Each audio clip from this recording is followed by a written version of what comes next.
Monsieur le Président de la République, cher François Hollande, chers collègues, chères étudiantes et étudiants, et aussi cher public, du coup, venu d'ailleurs, de l'IEP,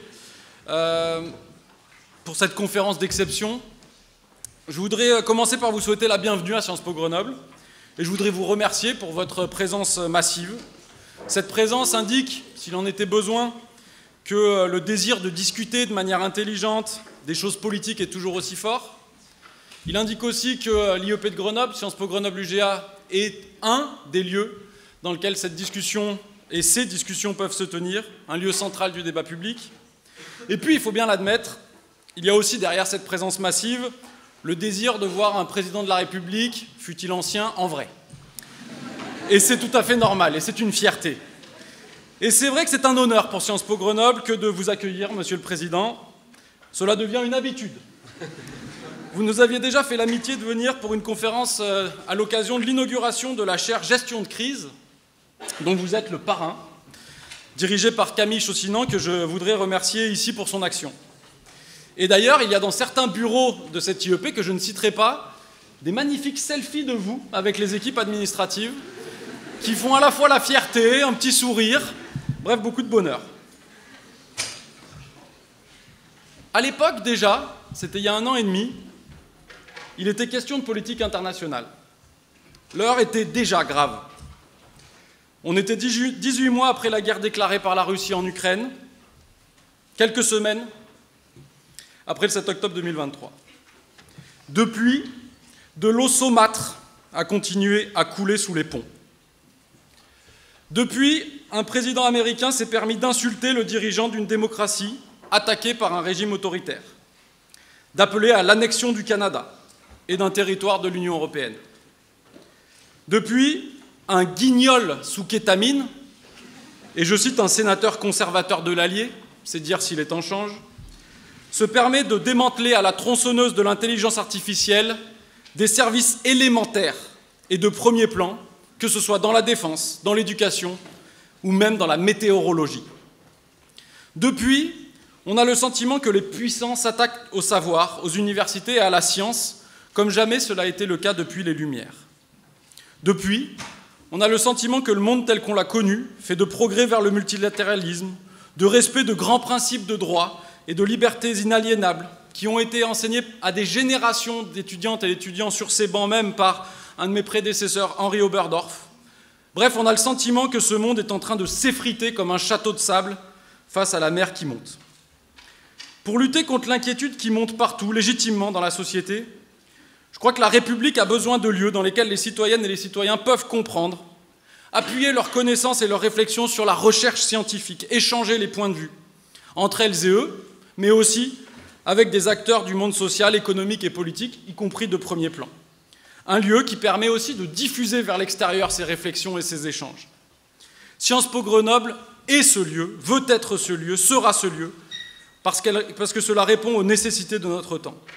C'est une grande école publique, insérée dans une grande université, un établissement d'enseignement supérieur de la République qui prend toute sa part dans cet effort, et je voudrais citer ce qui se passe aujourd'hui dans l'IEP.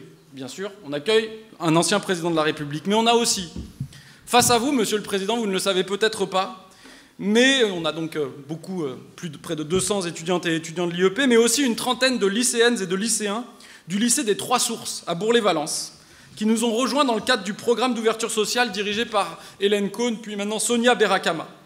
Peut-être seront-elles et ils des futurs étudiants de l'IEP, parce que nous sommes convaincus que notre IEP doit être ouvert à la diversité des mondes et offrir sa chance à toutes et tous. Et dans tous les cas, ils auront eu cette expérience, et c'est la raison pour laquelle ce programme est si important pour nous. Deuxième exemple, parce que cela ne suffisait pas d'accueillir un président de la République, l'UGA et l'ensemble de ses établissements composantes accueillent aujourd'hui même le ministre délégué à l'enseignement supérieur et à la recherche, Philippe Baptiste, je crois que vous étiez dans le même train, pour lui présenter notamment un grand projet de recherche nationale dirigé par une professeure de notre établissement, Amélie Artis, sur la manière dont les sociétés vont pouvoir s'adapter face à la crise écologique, le projet Forcy. Troisième exemple, et parce que seul le retour par l'histoire permet de mieux faire face aux enjeux du présent, se tient ce soir une conférence sur Jean Zay. animé par mes collègues Olivier Hill et Aurélien Lignereux, en partenariat avec le Cercle Bernard Lazare, l'UEJF et la LICRA. Cela permettra de revenir sur la vie et l'œuvre de ce grand homme d'État, radical-socialiste, issu d'une famille juive, franc-maçon, et qui transformera durablement l'éducation nationale française selon des préceptes de démocratisation, d'émancipation qui doivent encore nous guider aujourd'hui. Jean Zay sera assassiné par la milice française en 1944 parce que la France était tombée sous le joug du fascisme et de l'extrême droite qui, de tout temps, s'attaque aux principes fondamentaux sur lesquels se fonde notre République. C'est donc cet établissement de la République qui vous accueille aujourd'hui, un établissement pluriel, ouvert au monde.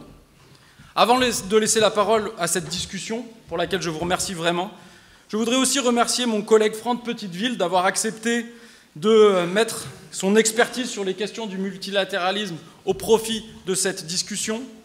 Je voudrais aussi remercier toutes les équipes de l'IEP, de la DSI à la communication, en passant par le patrimoine, pour leur réactivité sans faille et une adaptabilité. On accueille un président de la République en une semaine, c'est quand même une belle chose.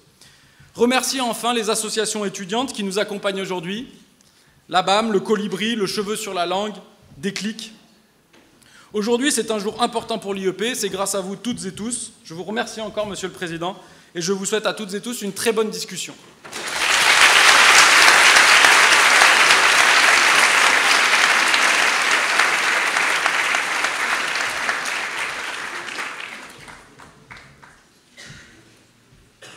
Bonjour à toutes et à tous.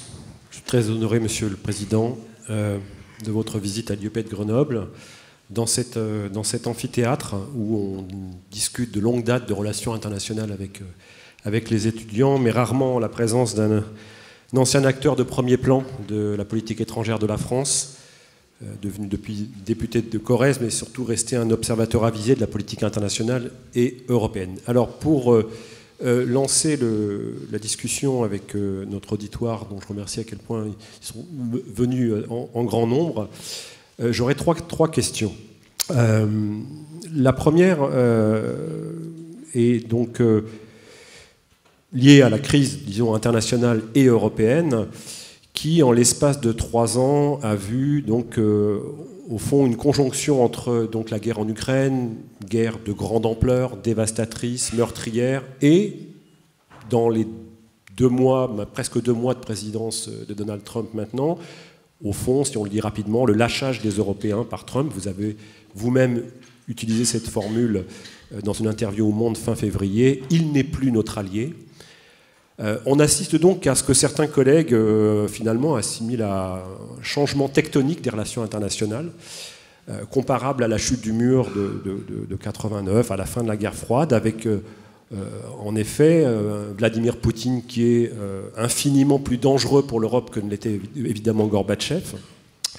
Et puis en France, on a, ces dernières années, ces derniers mois, des débats assez récurrents, un peu interminables sur le départ de l'âge à la retraite, je ne dis pas que ce n'est pas légitime, sur le vote du budget, sur fond d'instabilité gouvernementale. Et quand on a une initiative diplomatique, c'est celle de notre ministre de l'Intérieur qui déclenche une crise avec l'Algérie à propos de l'expulsion de 60 ressortissants algériens sous OQTF. Donc ma première question, au fond, elle serait celle-ci. Est-ce qu'il y a, de votre point de vue, une prise de conscience suffisante de la part de nos représentants politiques de ce que j'appellerais la surdétermination des débats, de nos débats politiques nationaux dans les années à venir par les enjeux internationaux et européens? Et si je le dis de manière un peu plus méchante, est-ce que la classe politique française actuellement est à niveau de la crise géopolitique? Bon, d'abord, merci à l'Institut d'études politiques de Grenoble de m'accueillir une nouvelle fois. Je ne sais pas si je serai là l'année prochaine. Je ne peux pas faire de promesses inconsidérées, mais le sujet valait la peine et je remercie toutes les questions qui vont m'être posées pour éclairer ce que je peux vous transmettre de l'expérience qui est la mienne. Est-ce que la classe politique est au niveau? Ça, c'est une question que l'on pourrait poser pas simplement sur le sujet international. Mais la politique, elle ressemble aussi à l'état de la société. Est-ce que nous sommes suffisamment conscients de ce qui se produit depuis d'ailleurs plusieurs années à l'échelle de la planète? Est-ce que nos débats, y compris personnels, même si on s'est mobilisé sur tel ou tel enjeu, que ce soit en Ukraine ou à Gaza, est-ce que nos conversations, nos engagements sont à ce point liés à nos problèmes intérieurs qu'on oublierait la question majeure de l'avenir du monde? Je crois que nous n'avons pas suffisamment, et c'est collectif, mesuré ce qu'est le désordre du monde. Le désordre du monde, il est fait à la fois d'épuisement et de rupture. L'épuisement, c'est ce qu'on avait appelé, ce qu'on appelle toujours le multilatéralisme. C'est-à-dire l'idée que nous allons, malgré nos différences, malgré nos antagonismes au niveau de la planète, arriver à nous mettre ensemble pour régler de grandes questions. Et avec le respect de chaque identité ou de chaque continent. Ce multilatéralisme, il est en déclin profond, alors même qu'au lendemain de l'effondrement du mur de Berlin et de l'Union soviétique, il y avait eu cet espoir d'un monde beaucoup plus cohérent, après celui de la guerre froide. Le deuxième épuisement, c'est celui des Nations Unies. Il y avait eu l'idée, après la guerre, mais même au lendemain de ce qui a été la chute de l'Union soviétique, l'idée que les Nations Unies allaient pouvoir reprendre leur place et justement régler des conflits et se porter sur les grands sujets de la planète, c'est-à-dire l'environnement, la question du développement, le partage des richesses. Et en réalité, malgré tous les efforts de ce système des Nations Unies, non seulement le Conseil de sécurité est bloqué, mais l'ONU est marginalisée dans la plupart des conflits dont j'ai parlé. Le troisième épuisement, c'est plus grave, c'est l'épuisement de la démocratie.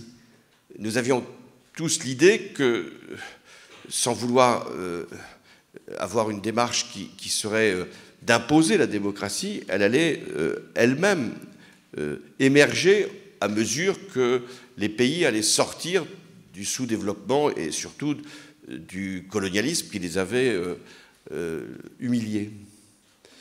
Et on s'aperçoit que les régimes autoritaires ont plutôt bien résisté et que les démocraties se sont plutôt affaiblies. Et donc, ce que nous avions comme imaginaire, c'est-à-dire l'idée que le monde allait dans une linéarité connaître le pluralisme, la liberté, la presse indépendante, tout ça n'est pas au goût du jour. Enfin, nous avions l'idée que la technologie, les réseaux sociaux, Internet, allaient faire une mondialisation de l'opinion. Et nous constatons que là aussi, il y a un épuisement. C'est-à-dire ce qui devrait être débat, contradiction, échange, connaissance, savoir, information, tout ça est manipulé, instrumentalisé ou mis au service de certaines causes. Alors c'est cet épuisement-là qui fait le désordre. Alors s'ajoutent les deux grandes ruptures dont vous avez parlé. La première rupture, c'est le retour de la guerre. Les fondements qui faisaient que, sans doute, la classe politique s'était, disons, détournée de cette implication dans le monde, c'était qu'il y avait l'idée que la guerre n'était plus possible. Or, elle a ressurgi en Ukraine, elle a ressurgi à Gaza, et elle est aussi très présente en Afrique, conflit dont on parle très peu. Ce qui se passe au Soudan, ce qui se passe en République démocratique du Congo, etc., ou ce qui se passe au Sahel. Donc, le retour de la guerre devrait nous mobiliser pour la faire cesser autant que possible, mais pour bien comprendre la menace. Ce n'est que récemment que l'idée que nous serions menacés était évoquée directement par le président de la République. Et la deuxième rupture, et celle-là, elle est plus inopinée, c'est-à-dire que le bloc occidental, ce qui paraissait être le fondement même de notre mode de vie et de notre système international, c'est-à-dire le lien entre les États-Unis et au-delà des États-Unis, une grande partie des pays démocratiques et l'Europe, ce lien s'est brisé. avec l'arrivée de Donald Trump, qui ne considère plus la démocratie comme étant le fondement de cette alliance. Et discute, on en parlera, directement avec Poutine, plutôt que de mettre en avant les positions ukrainiennes. Mais plus gravement, il oblige les Européens, c'est ce qui se passe en ce moment, à réfléchir à leur propre défense, à leur propre sécurité, à leur propre avenir, à leur propre indépendance, ou ce qu'on appelle la souveraineté. Alors pourquoi, et je reste sur la question, pourquoi les partis politiques ou les responsables politiques sont peut-être pas forcément aussi bruyants qu'ils le seraient sur d'autres sujets en matière internationale? Il y a une première raison qui est institutionnelle, c'est que, en réalité, c'est le président de la République qui mène les grandes négociations quand elles ont lieu et partie prenante des grandes réunions internationales. Moi-même, j'ai été dans cette situation. Non pas que le Parlement en soit dessaisi, mais le Parlement ne s'investit pas comme il devrait dans ce qui est quand même le désordre mondial et comment essayer d'y répondre. Donc ça, c'est la première raison. La deuxième raison, c'est qu'il y a l'idée implicite que les électrices et les électeurs ne votent pas pour des raisons qui tiennent aux questions internationales. Je pense que c'est faux. Je pense que, pour tout vous dire, je pense que les élections de 2027 seront sur les sujets internationaux, européens, peut-être aussi de défense, comme jamais aucun scrutin présidentiel n'a mis ces questions-là en premier rang. Mais implicitement, nous pensons tous que c'est sur les questions, et elles sont légitimes, écologiques, fiscales, liées au temps de travail, l'organisation des territoires, que ça se joue. Et c'est vrai que c'est la préoccupation pouvoir d'achat, de vie en paix que les gens expriment. Alors que je pense qu'ils sont beaucoup plus tourmentés qu'on ne le croit par les questions internationales. Et que par exemple, au-delà de ce que Poutine peut révéler par sa propre communication corporelle, Trump inquiète par son propre vocabulaire, parce que c'est quand même assez inédit. Donc voilà la deuxième raison. La troisième raison, c'est qu'il y a l'idée que nous sommes impuissants.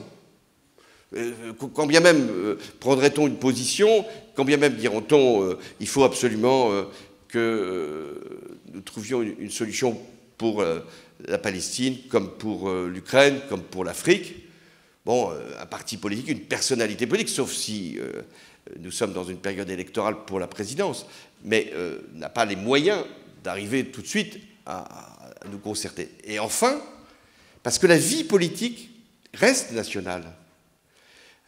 Les partis politiques ne se sont pas du tout organisés sur un plan européen. Il y a un parti socialiste européen, il y a un parti libéral européen, il y a des conservateurs européens.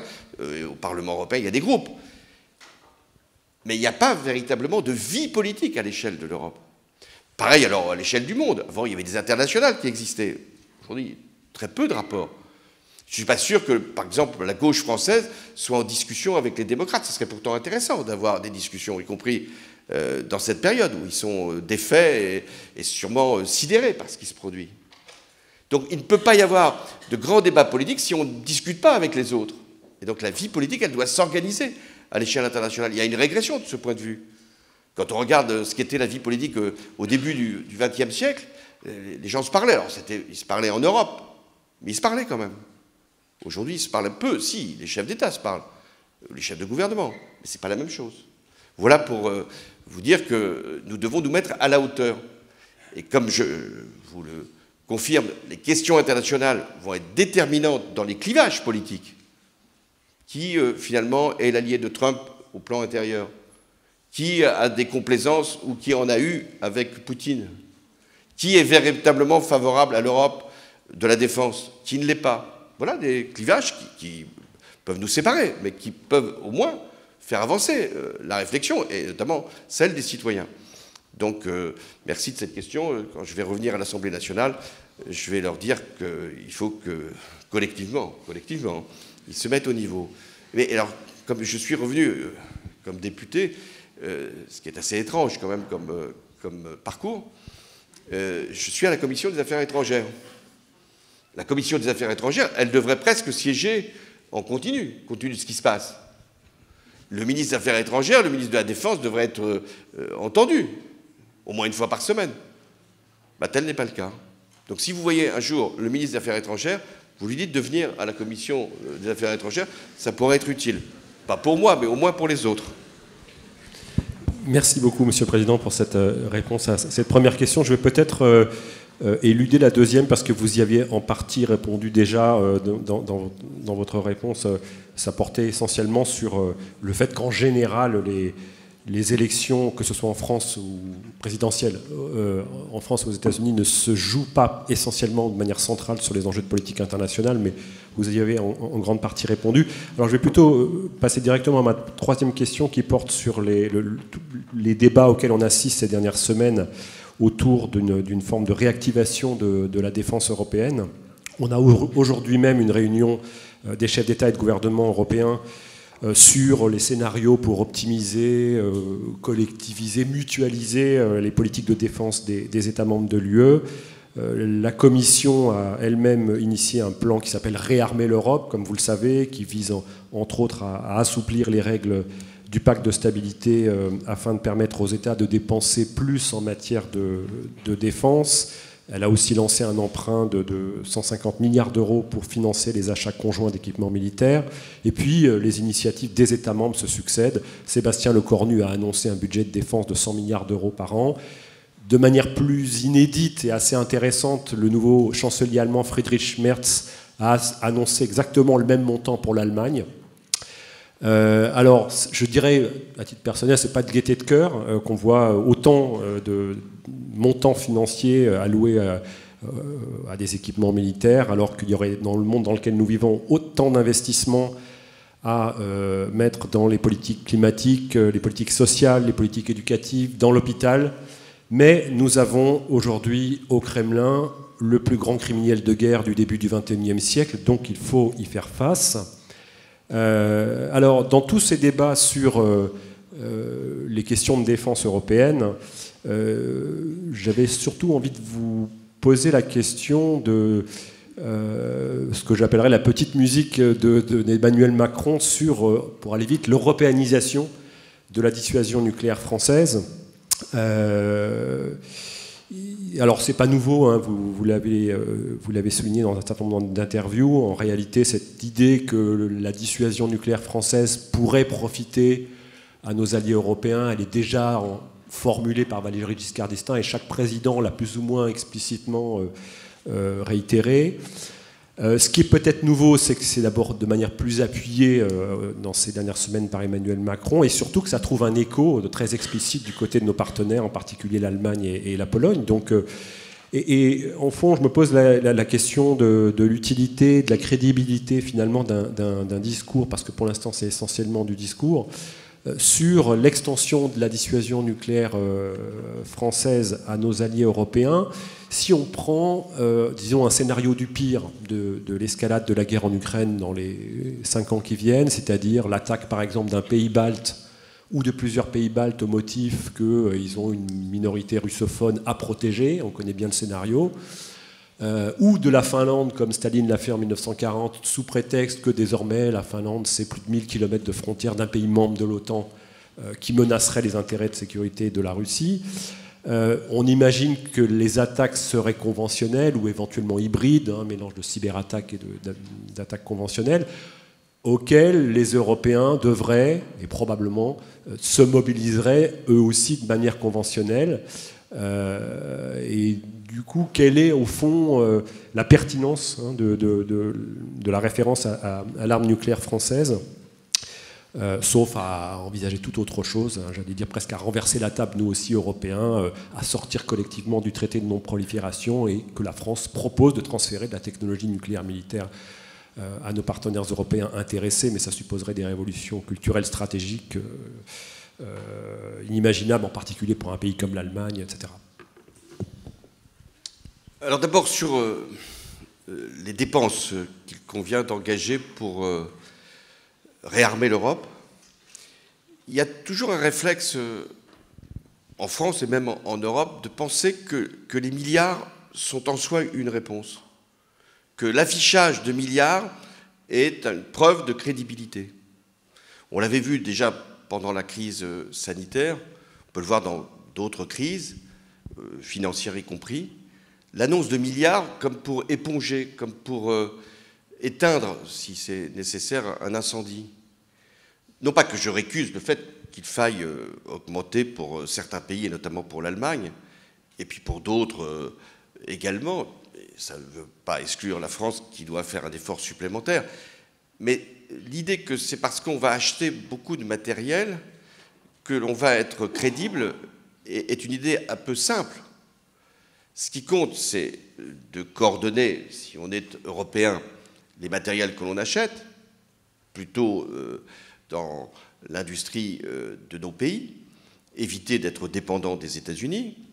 C'est surtout comment on arrive à bâtir à quelques pays, France, Allemagne, Royaume-Uni, Pologne, peut-être d'autres, une espèce de coordination de nos forces militaires dans le cadre de l'Alliance Atlantique pour les rendre opérationnels en cas d'éventuel conflit. Comment on peut réfléchir à avoir des scénarios, c'est très important les scénarios. Qu'est-ce qui se passe s'il y a une attaque conventionnelle sur un pays balte ou sur la Finlande? Comment on réagit? C'est ça une Europe de la défense.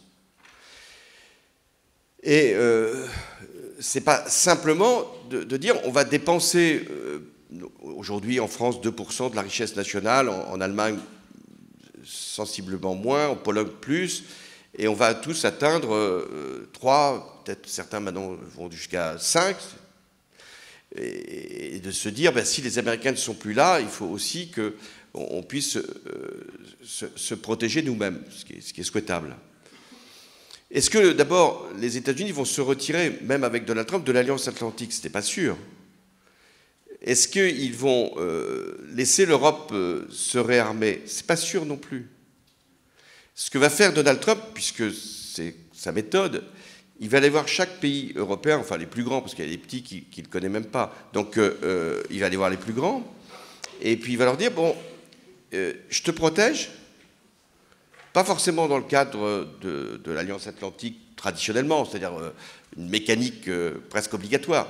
Je te protège si tu me commandes du matériel. Un peu comme la cour de récréation avec les caïds, si vous voulez.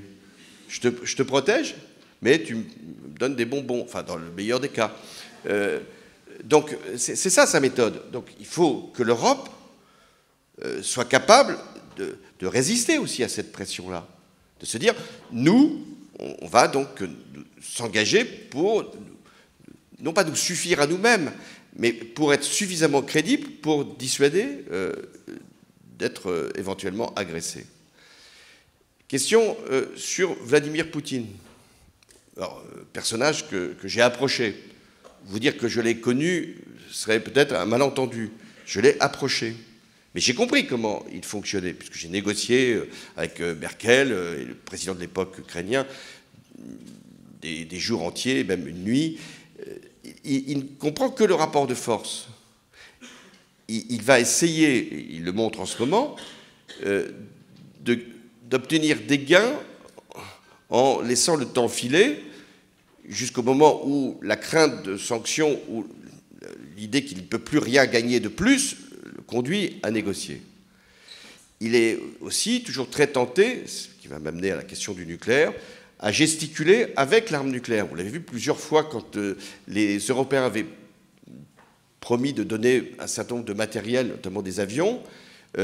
Poutine réagit en disant vous allez devenir des co-belligérants et il agite la menace nucléaire. Mais Poutine sait parfaitement que s'il devait faire une agression qui serait une invasion d'un pays membre de l'Alliance Atlantique, il peut encourir un risque d'une frappe conventionnelle sûrement et nucléaire possible. Donc Poutine respecte que les rapports de force. Est-ce qu'il va regarder si les États-Unis sont encore là ou pas là dans le cadre de l'Alliance Atlantique, puisque jusqu'à présent la plupart des pays européens n'avaient pas besoin d'aller se tourner vers la France pour savoir si on devait élargir éventuellement notre conception de nos intérêts vitaux, puisque le parapluie nucléaire américain leur était acquis. Il y a encore, par exemple, des missiles quand même qui sont sur le sol européen, des missiles américains. Il y a des militaires américains qui sont sur le sol européen.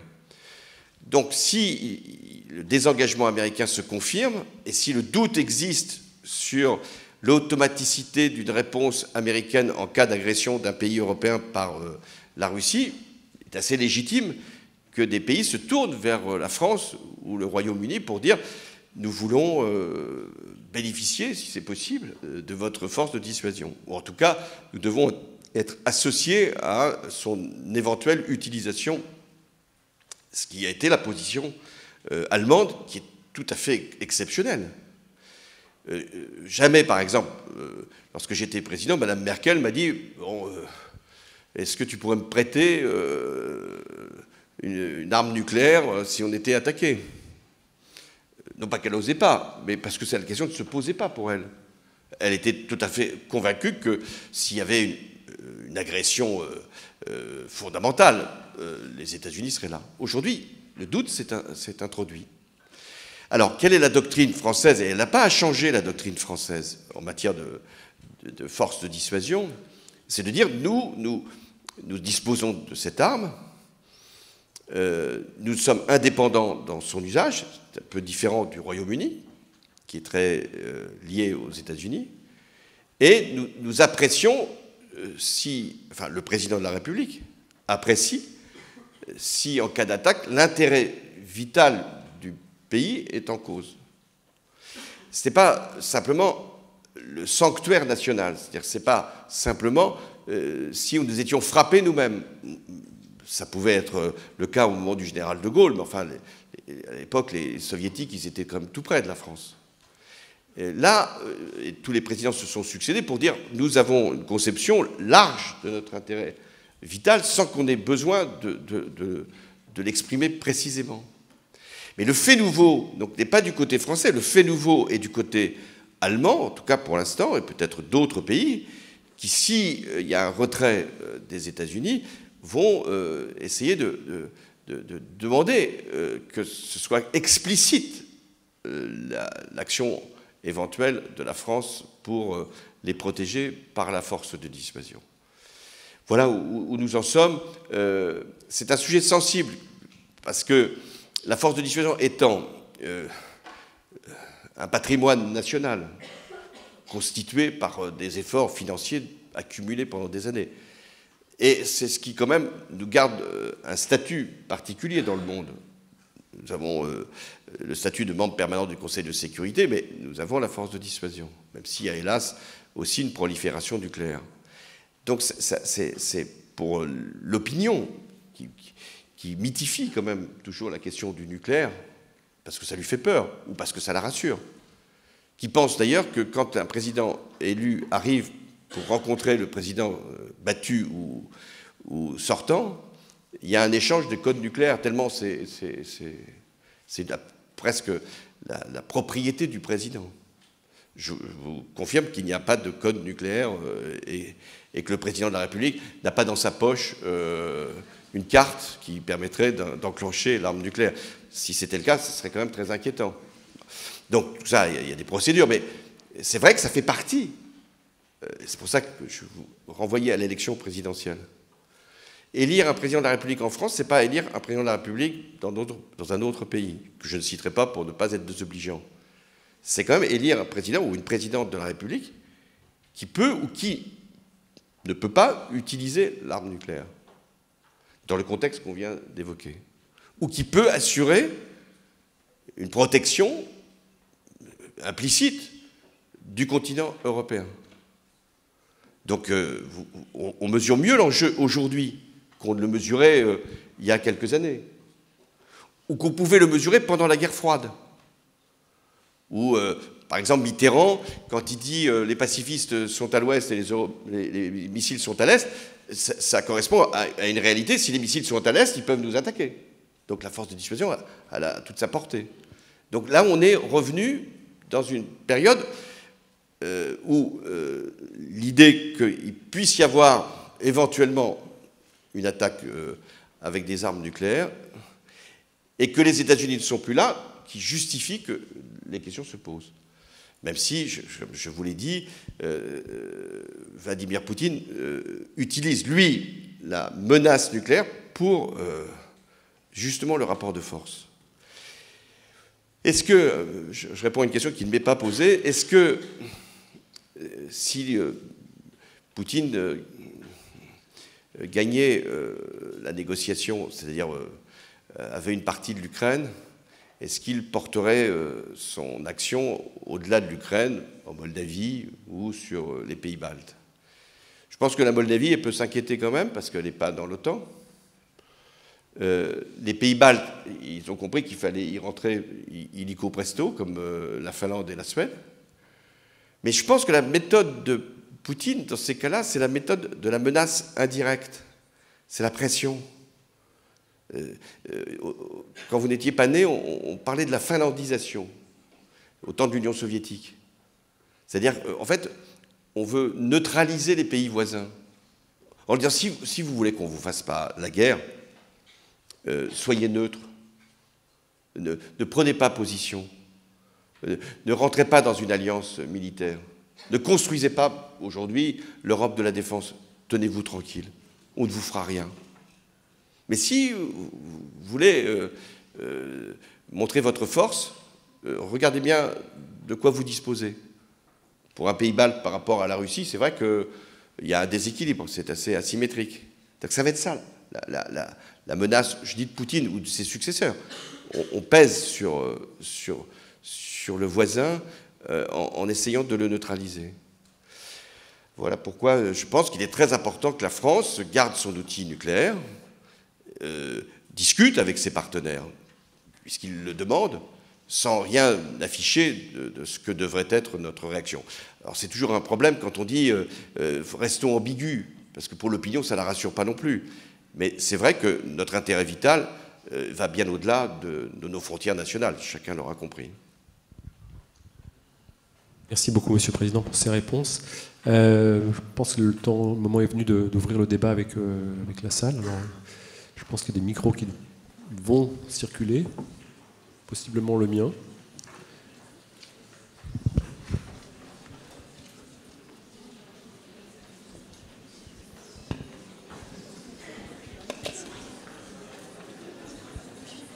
Est-ce que je peux te lever ?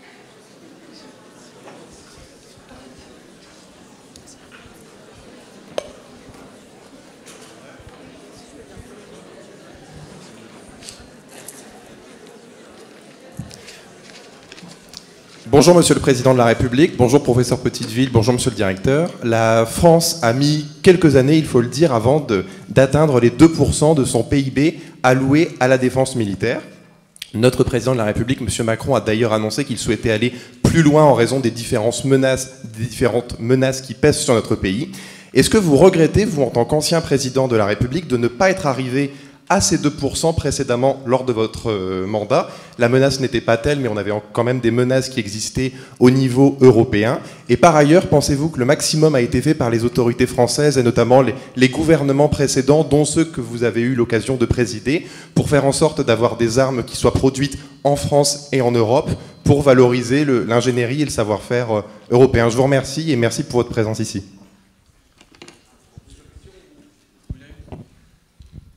On va prendre peut-être 3 questions, puis je répondrai à chacune. Allez-y. Monsieur le Président, bonjour. Merci de votre présence.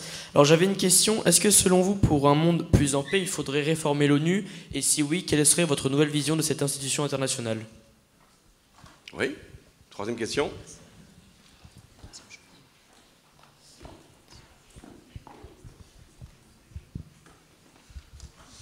Bonjour.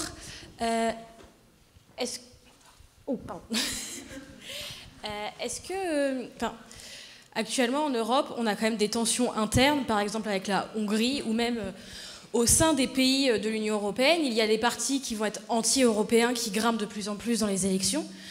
Donc, dans ce contexte-là, est-ce que l'Europe est vraiment en position de s'unir afin de convenir d'une réponse commune ou d'une organisation commune, en tout cas?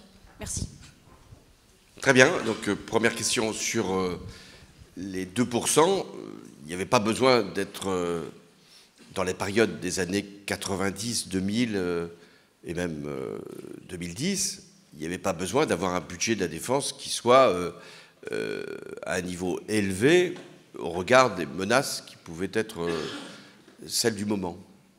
Est-ce que durant mon mandat, j'ai été entravé parce que nous n'aurions pas disposé des capacités militaires qui nous permettaient d'agir? La réponse est non. J'ai décidé d'intervention au Sahel, avec des moyens qui pouvaient être suffisants, mais je vais vous donner quand même une petite anecdote de ce point de vue. La France, à ce moment-là, ne disposait pas d'autant de matériel de transport de troupes ou de transport militaire. Nous avions tous les moyens pour agir, hélicoptères, avions, moyens logistiques, mais on avait, pour aller le plus vite possible sur le théâtre des opérations, besoin d'avions de transport. Je vois Madame Merkel, je lui dis, est-ce que vous pourriez mettre à disposition des avions de transport? Elle me dit, j'aimerais bien, mais je ne peux pas. Je ne peux pas parce que le Bundestag ne m'autoriserait sûrement pas à vous affréter des transports avec du matériel militaire. Parce que notre doctrine, à l'époque, pas si vieux, hein, donc 2013, il y a 10 ans, à l'époque, l'Allemagne considérait qu'elle n'avait pas participé à une opération extérieure. Ça voulait dire quand même que nous pouvions avoir des limites sur un certain nombre de moyens. Est-ce que ça m'a gêné de ne pas avoir des capacités militaires pour intervenir en Irak et en Syrie comme nous l'avons fait contre Daesh? Non. Est-ce que lorsqu'il y a eu déjà des troubles au Moyen-Orient, nous n'avons pas pu mettre notre porte-avions en situation? Non. Donc j'ai considéré à partir de 2014-2015 qu'il fallait néanmoins rehausser la dépense de défense parce que nous faisions face à l'époque, c'était quand même le terrorisme international qui nous avait frappés, et puis des situations proches, Orient, Maghreb et Sahel qui nous préoccupaient. Vis-à-vis de la Russie, même si à partir de 2014, il y a quand même la première intervention russe, nous n'avons pas de force militaire à disposer sur les frontières, en tout cas, de l'Ukraine. Donc je dirais qu'on a fait les choses comme elles devaient être faites et qu'on arrive maintenant à 2%. Emmanuel Macron a poursuivi et même a amplifié l'effort de défense compte tenu des menaces. Mais je ne suis pas sur le chiffre, par exemple, de 100 milliards à l'horizon 2030. Je pense qu'on sera à 65, 70 milliards. Non pas parce qu'on serait sous contrainte budgétaire et qu'on ne pourrait pas le faire, parce que ce qui va compter, c'est comment on va le faire avec les autres. Et votre question sur à qui commande-t-on le matériel, nous, la France, on a quand même plutôt du matériel à proposer. C'est pour ça que l'Europe de la défense, beaucoup de nos voisins, et même d'alliés, n'étaient pas tout à fait favorables, parce qu'on leur disait, c'est bien l'Europe de la défense, vous allez acheter nos matériels. On a des beaux Rafales qu'on n'arrive pas toujours à vendre, des chars Leclerc qui coûtent très cher, des missiles, allez, achetez-nous. Achetez pas américain, mais ils avaient compris que si on disait qu'il ne fallait pas acheter américain, c'était pour acheter français. Bon, donc là encore, aujourd'hui, il va falloir essayer de les convaincre de ne plus acheter américain sans forcément acheter français, parce qu'il y a quand même d'autres fabricants industriels d'armement. Donc voilà pourquoi nous, on a fait quand même attention à acheter plutôt ce qu'on pouvait produire, pas forcément tout ce qu'on avait à commander. La deuxième question sur la réforme de l'ONU. Alors ça, c'est assez simple. Tout le monde veut une réforme de l'ONU parce que c'est impensable de penser que l'Inde, par exemple, n'est pas membre permanent du Conseil de sécurité, que l'Afrique en tant que telle n'est pas avec une présence continue au Conseil de sécurité, que l'Assemblée générale des Nations unies ait aussi peu de moyens de décider quoi que ce soit. Donc, il y a des réflexions sur la réforme de l'ONU depuis des années. Et je peux vous annoncer qu'il n'y en aura jamais de réforme de l'ONU. Pourquoi il n'y en aura jamais? Parce que pour qu'il y ait une réforme du Conseil de sécurité en particulier, il faut que les membres permanents du Conseil de sécurité soient d'accord. Chine, Russie, France, Royaume-Uni, États-Unis. Nous, on serait plutôt d'accord. Mais si on dit l'Inde rentre, la Chine n'est pas d'accord. Si on disait l'Afrique rentre, peut-être que certains ne seraient pas forcément d'accord. Parce que quelle serait la représentation de l'Afrique? Bon, bref, les grandes puissances, hors la France, ont décidé de bloquer le système. C'est pour ça qu'il ne se passe rien. Ça ne veut pas dire qu'il n'y a pas de discussion, mais toutes les résolutions sont bloquées. Sur Bachar el-Assad, toutes les résolutions ont été bloquées par la Russie ou par la Chine. Sur l'Ukraine, toutes les résolutions ont été bloquées tantôt par les États-Unis, tantôt par la Russie. Sur l'Afrique, on le voit bien. Il y a des conflits dont on parle peu, ce qui se passe entre le Rwanda et la RDC, tout ça est bloqué. Et ce qui explique aussi que les missions de maintien de la paix, pourquoi l'ONU dépense beaucoup d'argent sur les missions de maintien de la paix? Il y en a eu au Mali, il y en a eu en Centrafrique, il y en a eu aussi en RDC. Tout ça ne fonctionne plus. Et c'est bien là le problème. Et d'ailleurs, la décision de Donald Trump, déjà dans son premier mandat, qui va confirmer dans un second mandat avec une ampleur supplémentaire, c'est de ne plus verser de dotation au niveau jusque-là atteint à l'ONU. Donc c'est ça la crise du multilatéralisme, c'est quand vous asséchez le rôle des institutions. Dernière question sur cette série.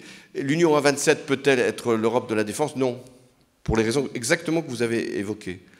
Il y a des pays dans l'Union à 27 qui sont neutres, il y en a 3, l'Autriche, Malte et puis Chypre, j'imagine. Donc il y a 3 pays qui sont neutres. Il y a des pays qui sont maintenant totalement alignés sur Poutine, Hongrie, Slovaquie et d'autres qui ne veulent pas le dire. Et puis il y en a d'autres qui sont totalement liés aux États-Unis, Mélanie aujourd'hui. Donc faire une Europe de la défense avec des pays qui ne sont pas d'accord, c'est compliqué. C'est pour ça que la seule chose qu'on peut demander à l'Europe, c'est de payer.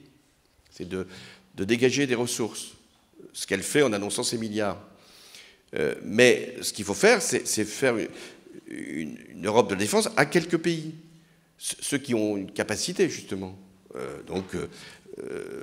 Allemagne, France, Pologne, Royaume-Uni, et peut-être d'autres qui viendront.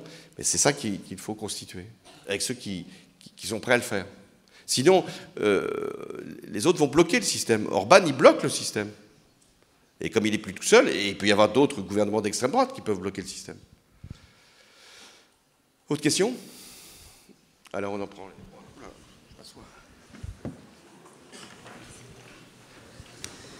Bonjour, merci beaucoup d'être ici.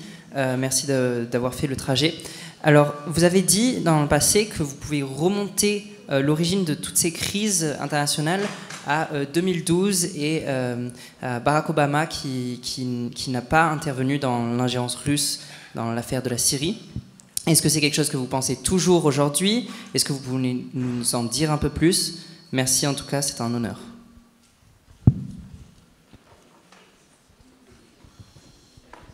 Bonjour Monsieur le Président, merci pour votre présence dans l'IEP. Ma question est la suivante, elle concerne la Palestine, notamment les massacres qui ont lieu ces derniers jours, pour qui nous avons une pensée, je pense, toutes et tous pour ces victimes. Si vous étiez aujourd'hui au pouvoir, quelles décisions prendriez-vous pour faire cesser ces violences, faire enfin respecter le droit international qui est sans cesse violé par l'État d'Israël? Et quel est votre avis sur cette situation qui dure depuis, je pense, bien trop longtemps? Je vous remercie.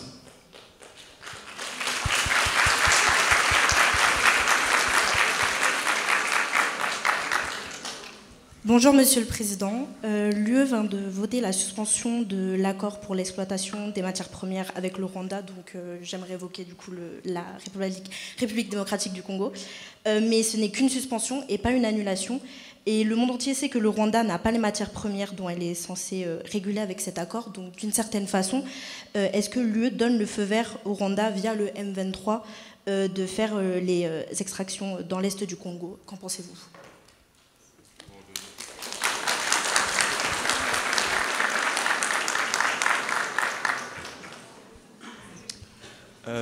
Bonjour Monsieur le Président, c'est un honneur de vous recevoir ici à Sciences Po Grenoble. J'avais une question sur la Palestine, mais on me l'a volée. Alors ma question sera très très simple. Vous avez été président de 2012 à 2017, puis Macron vous a succédé. Son mandat se termine en 2027. 2 ans avant l'élection présidentielle, vous êtes redevenu député en juillet 2024. Ma question sera très simple. Est-ce que, quand vous vous rasez le matin, vous pensez à l'élection présidentielle de 2027 ? Merci, Monsieur le Président.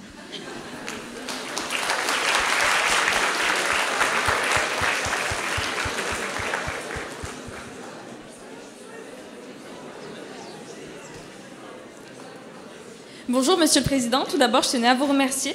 Donc j'ai une petite question. Donc, lors d'une visite au Salon de l'Agriculture le jeudi 27 février, vous affirmiez que l'Europe doit répondre à l'agression de Donald Trump sur les droits de douane européens et doit lui faire mal, très mal.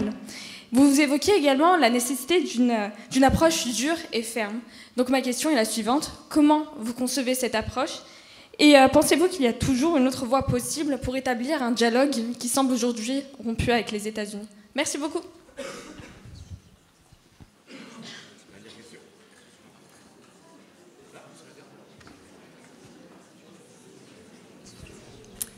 Bonjour Monsieur le Président, merci pour votre venue. J'avais une question plutôt économique. On parlait du réarmement de l'Europe et de la France dans ce contexte-là. J'aimerais poser cette question. Selon vous, comment financer le réarmement de la France ? Et selon vous, est-ce qu'il faudrait apporter de nouvelles dispositions à la loi de programmation militaire 2024-2030 ? Merci beaucoup.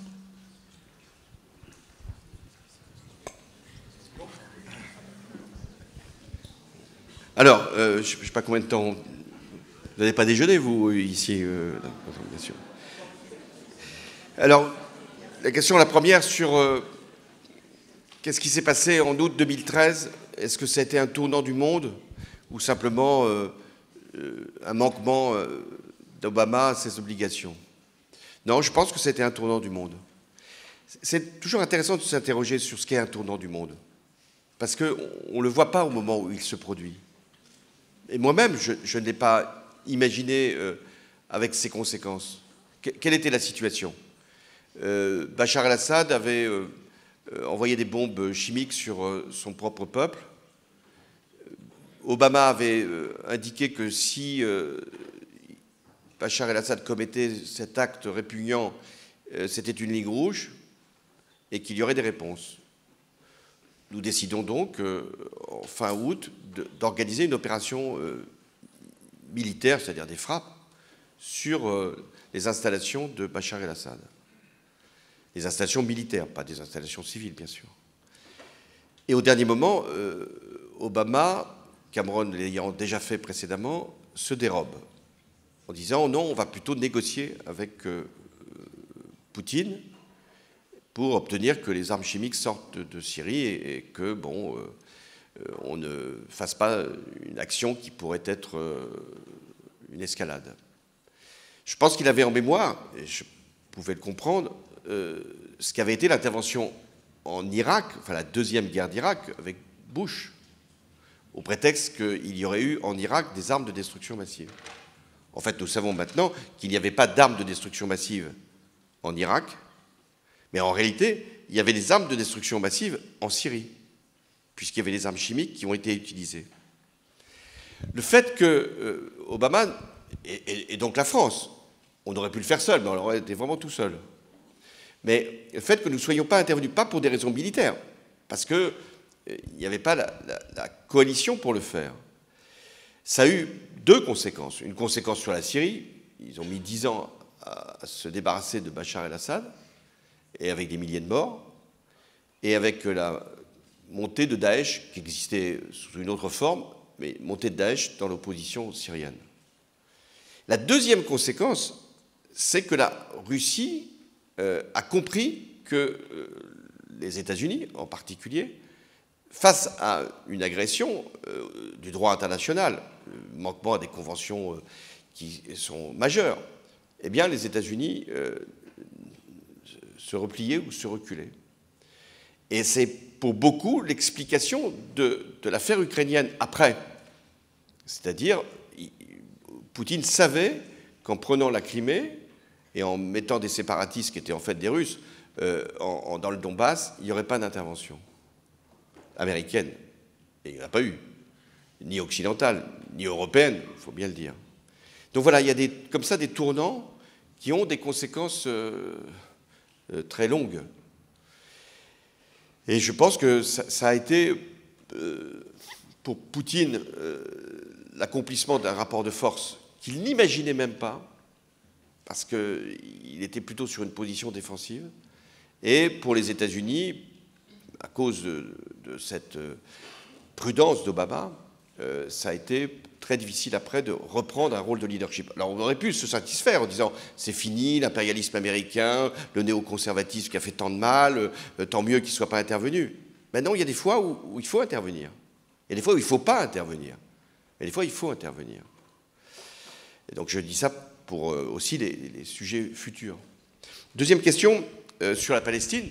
Bon, ça, c'est douloureux par tout ce qui se passe, et encore ces derniers jours, avec la trêve qui a été rompue, et des centaines de morts, et des otages qui ne sont toujours pas libérés, et le Hamas qui a quand même pris beaucoup de temps pour comprendre, et Netanyahou qui, conforté par Trump, va jusqu'au bout, avec une extrême droite israélienne qui maintenant nie la solution des deux États, nie toute perspective pour Gaza, sans compter les déclarations ubuesques de Trump sur les petites maisons qu'il pourrait offrir aux Gazaouis pour vivre heureux dans le désert. Donc, qu'est-ce qu'il faut faire? L'Europe, à chaque fois, proteste, mais ça ne suffit pas, les protestations, là. Donc, la pression, elle doit être sur Trump aussi, puisque c'est Trump, avec Netanyahou, mais c'est Trump qui donne l'autorisation, puisqu'on sait maintenant que même pour les bombardements qui viennent d'avoir lieu en Palestine, c'est Trump qui a donné l'autorisation. Alors je pense que la diplomatie européenne, elle doit être avec les pays arabes, parce que c'est ensemble qu'on peut agir. Je vous aurais dit, il y a 20 ans ou 30 ans, c'était la France, le Royaume-Uni, même s'il y avait quand même des souvenirs qui n'étaient pas forcément glorieux, mais c'était la France et le Royaume-Uni qui pouvaient jouer un rôle. On en a joué d'ailleurs. Là, aujourd'hui, il faut faire avec les pays arabes, qui doivent être aussi très inquiets de la position de Trump. Donc voilà ce que je pense, il faut faire un plan. Donc les Égyptiens ont proposé un plan de paix, il faut aller dans cette direction-là, travailler avec les pays arabes, tous les pays arabes, pour que l'Europe soit soudée avec les pays arabes pour l'avenir de Gaza. Sur la République démocratique du Congo et le comportement du Rwanda, le Rwanda, c'est un pays qui aussi utilise la force. C'est vrai qu'il y a eu le génocide, et donc il y a le souvenir tellement traumatique du génocide qu'on laisse faire le Rwanda. Et là, le Rwanda est en train de piller la RDC avec des métaux rares dont nous-mêmes, nous avons l'usage. C'est votre question. C'est quand même, nous sommes complices de ce qui se passe en RDC. Parce que d'abord, nous ne faisons rien pour nous opposer à ce que fait le Rwanda, et deuxièmement, parce que les mines sont exploitées avec des industriels complaisants. Sur les droits de douane, moi, ma conviction, c'est que le point de vulnérabilité, le talon d'Achille de Trump, c'est l'économie. Là, il a promis aux Américains de rendre l'Amérique plus grande. Mais pour Trump, l'Amérique plus grande, ce n'est pas l'Amérique plus large, même s'il veut prendre le Canada, le Groenland, etc. Mais c'est l'Amérique où chacun peut être plus riche. En gros, c'est l'argent qui tient la promesse trumpienne. Et donc, il faut le frapper justement au portefeuille. Et c'est ce qui commence d'ailleurs à se produire. Il faut que sa politique protectionniste, les droits de douane qu'il va nous mettre, les mesures qu'il prend pour attirer des investisseurs européens aux États-Unis, qu'on ne doit pas laisser faire, et aussi pour déréguler l'Europe, puisque sa pression est aussi là, il faut qu'on lui fasse mal. Et si on lui fait mal, l'opinion américaine, c'est comme ça qu'elle va se retourner. Je crains qu'elle ne se retourne pas simplement pour des questions de valeurs, des questions de principes, de séparation du pouvoir, de respect de la justice. Non, je crois qu'elle va se retourner parce qu'il a promis que l'inflation serait basse, elle va monter, que la croissance serait forte et elle descend, et que Wall Street serait avec des taux de progression fulgurants, ce qui n'est pas le cas. Le premier qui a perdu, mais il faut que ça continue, c'est quand même Musk. Il a quand même, je crois, on ne sait plus les ordres de grandeur, s'il a perdu 40 milliards ou 100 milliards, ça doit être beaucoup d'argent quand même, 40 milliards ou 100 milliards, j'imagine, même pour lui. Donc il faut que ça leur coûte. Et c'est là que les Européens doivent être plus féroces. Bien sûr que ça nous coûtera aussi, d'une autre façon. Mais il faut qu'on impose des droits de douane, il faut qu'on impose des rétorsions, il faut qu'on impose des restrictions. Il faut qu'on défende aussi un modèle environnemental, même si ça nous coûte un peu plus cher. On ne peut pas acheter du gaz russe liquéfié, même si on a ce problème d'approvisionnement. Ben non, il faut éviter ce type de transactions, comme les Allemands en ont beaucoup souffert avec les Russes à un moment quand il y a eu la guerre en Ukraine. Financer le réarmement, on en a parlé, je l'ai dit, c'est peut-être d'abord en aidant les entreprises, en soutenant l'industrie française et européenne, sûrement en faisant quelques augmentations du budget de la défense, là où on est faible, cyberdéfense, satellite, drone, il y a des choses à faire. Et donc c'est pour ça qu'il faut revoir la loi de programmation militaire, parce qu'elle a des trous, elle a des blancs, elle a des imprécisions. Quant à l'élection présidentielle, puisque là on passe d'un sujet à l'autre, j'ai déjà parlé de l'élection présidentielle, en disant combien elle va arriver à un moment déterminant dans le désordre mondial. Et c'est ça que j'essaye de faire comprendre. Malgré tout, vous avez la chance d'être en France, de vivre en France, de voter en France. Parce que par rapport à toutes les questions qu'on s'est posées, c'est plus difficile quand on est dans un pays où il n'y a pas de capacité diplomatique, il n'y a pas de défense, il n'y a pas de statut international. Comment peser sur le destin du monde? En France, on a un peu plus de moyens pour peser sur le destin du monde, selon le choix que l'on fait au moment de l'élection présidentielle. On peut se dire que si on met celle-là ou celui-là, on va avoir peut-être une perspective ou de régler des conflits ou d'assurer un rééquilibre du monde. C'est ça qui fait que ça a du sens. C'est pour ça que la République française, elle a toujours une image, elle a toujours une idée. Je donne souvent l'exemple. Quand on a été frappé par le terrorisme, on n'était pas le seul pays frappé par le terrorisme. Les pays musulmans ont été beaucoup plus frappés par le terrorisme que nous ne l'avons été. Ben, il n'empêche, quand il y a une manifestation, le 11 janvier, c'est en France qu'elle se produit. Parce que c'est la France. Parce que c'est une idée de la France. Donc voter, pour un président, ou une présidente, ça va changer, ou ça peut changer le destin du monde. Alors pour le reste, moi j'ai une différence avec beaucoup qui veulent être président, c'est que je l'ai déjà été. Ben, ça me soulage, si vous voulez. C'est que je me dis, pourquoi le redevenir? Parce que je l'ai déjà été. Alors que les autres, s'ils ne le font pas cette fois-ci, ils peuvent se dire, c'en est terminé pour moi. Alors que moi, j'ai l'éternité, si vous voulez.